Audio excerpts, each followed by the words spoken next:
नमस्कार, mission admission में आपका स्वागत है। आज हम बात करेंगे दिल्ली यूनिवर्सिटी का प्रोसेस। जैसा कि सबको पता हो चुका है कि कैसे एडमिशन होने वाले हैं, कैसे नहीं होंगे, लेकिन इसके पहले हम आपको बताना चाहेंगे कि मिशन एडमिशन ना तो कोई कोचिंग सेंटर है, ना ही किसी तरह का ये ट्यूशन देती है, बल्कि मिशन एडमिशन का मात्र और एकमात्र उद्देश्य यही है कि जो दिल्ली जैसे शहर या बनारस जैसे शहर या बॉम्बे जैसे शहर में पढ़ाई नहीं कर सकते हैं, वो बच्चे जो दूर दराज में हैं, बस्तर में हैं, वर्धमान में हैं, वो दिल्ली यूनिवर्सिटी में पढ़ना चाहते हैं या बीएचयू में पढ़ना चाहते हैं या कि देश की किसी भी बड़ी यूनिवर्सिटी में पढ़ना चाहते हैं, लेकिन किसी वजह से वो पढ़ नहीं पा रहे हैं, तो उनके पास एक और एक मात्र सूचना पहुंचाना है कि कैसे कैसे यहाँ पर एडमिशन होंगे और उसका कैसे आप फ़ायदा उठा सकते हैं दूर रहकर भी, वो सब जानकारी देना ही मिशन एडमिशन का एकमात्र उद्देश्य है।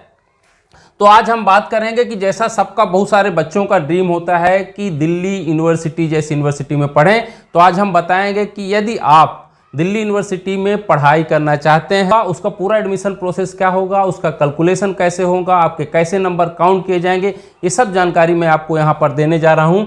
तो सबसे पहले, जैसा कि आप सबको क्लियर हो गया है कि दिल्ली यूनिवर्सिटी ने अपने पहले फेज और दूसरे फेज के लिए जो है अपनी साइट ओपन कर चुकी है। जो CSAS का फॉर्म भरना था वो भी खुल चुका है, CUET का रिजल्ट आ चुका है और यह भी क्लियर हो चुका है कि अब जो है एडमिशन परसेंटाइल के आधार पर ना होकर के मेरिट के आधार पर होगा, अर्थात कि नॉर्मलाइज स्कोर पर ही होगा। हम आपको आगे भी ये बताएंगे कि ये नॉर्मलाइज स्कोर क्या है और परसेंटाइल स्कोर क्या है, लेकिन इसके पहले थोड़ी सी और जानकारी दे दें कि CUET पहली बार देश के लगभग 64-65 यूनिवर्सिटी में इस बार का परीक्षा लिया गया NTA के द्वारा, नेशनल टेस्टिंग एजेंसी के द्वारा, जिसमें 61 सब्जेक्ट शामिल किए गए थे और इस एग्ज़ाम में 14,90,000 के आसपास बच्चे बैठे थे, जिसमें से अकेले दिल्ली यूनिवर्सिटी में अप्लाई करने वालों की जो संख्या थी लगभग 6 लाख के आसपास थी, 64 यूनिवर्सिटी में जो एडमिशन होने वाले हैं उसके आधार पर।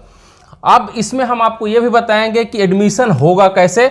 दिल्ली यूनिवर्सिटी में एडमिशन का जो क्राइटेरिया है, तो देखिए, जब वो सिलेक्शन करते हैं मेरिट के आधार पर नॉर्मलाइज स्कोर पे, तो एक लैंग्वेज कोर्स चुना जाता है और 3 इलेक्टिव चुने जाते हैं। तो आपको 4 विषयों में कम से कम नॉर्मलाइज स्कोर में सबसे ऊपर आना होगा, तभी आप अपने पसंदीदा कॉलेज, चाहे वो सेंट स्टीफेंस हो, चाहे वो हिंदू हो, चाहे मिरांडा हो, चाहे लेडी श्री राम कॉलेज हो, रामजस हो, किरोड़ीमल हो, हंसराज हो, इस तरह के कॉलेज में आप एडमिशन पा सकते हैं। लेकिन एक चीज़ और बताना चाहेंगे कि बीएचयू में जो है एक 3 सब्जेक्ट के अलावा, इन सब्जेक्ट के अलावा आपका जनरल टेस्ट का भी नंबर जोड़ा जाएगा। एक और आपको बताऊं कि क्यों CUET में और सही कॉलेज में एडमिशन पाना थोड़ा डिफिकल्ट होगा। जिनके अच्छे स्कोर नहीं आए हैं, लेकिन उनको निराश होने की ज़रूरत नहीं है। जो एडमिशन चाहते हैं किसी न किसी सब्जेक्ट में, वो जरूर मिलेगा, लेकिन एक जगह नहीं तो दूसरी जगह मिलेगा। वो हम बताएंगे कैसे मिलेगा, वो अगली वीडियो में बता देंगे। तो जैसे कि आप सबको पता है कि 20,000 बच्चों के 30 सब्जेक्ट में 20,000 बच्चों के 30 सब्जेक्ट में 100 परसेंटाइल आए हैं, लेकिन हम बार बार कर रहे हैं कि एडमिशन परसेंटाइल के आधार पर नहीं होगा, क्योंकि ये नीट का एग्ज़ाम नहीं है कि जो एक ही दिन होता है, एक ही समय पर होता है और एक ही सब्जेक्ट का कुछ निर्धारित सब्जेक्ट होते हैं, उन्हीं का होता है। 61 सब्जेक्ट हैं और 61 सब्जेक्ट में कम से कम 9 सब्जेक्ट में बच्चा जो है अपना CUET का एग्ज़ाम दे सकता था।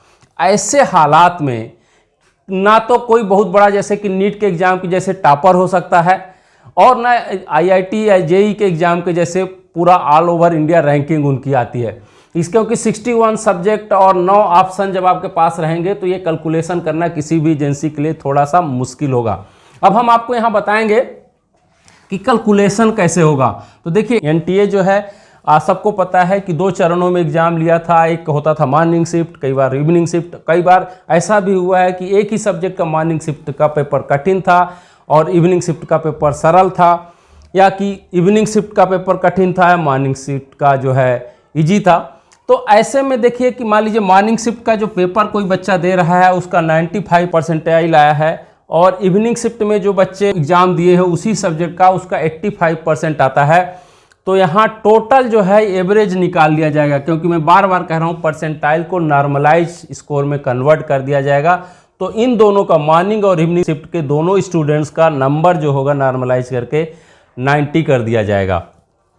अब 90 करने के बाद अब आपका मान लीजिए कि आपने एडमिशन के लिए अप्लाई किया है कि ड्यू के किसी अच्छे कॉलेज, हिंदू कॉलेज में मान लीजिए आपने पोल साइंस और हिस्ट्री का अप्लाई किया है, तो ये नॉर्मलाइज स्कोर के आधार पर ही एक लैंग्वेज का पेपर रहेगा, 3 इलेक्टिव रहेंगे, फिर उसकी रैंकिंग बनेगी, फिर उसके आधार पर आपका रिजल्ट आएगा।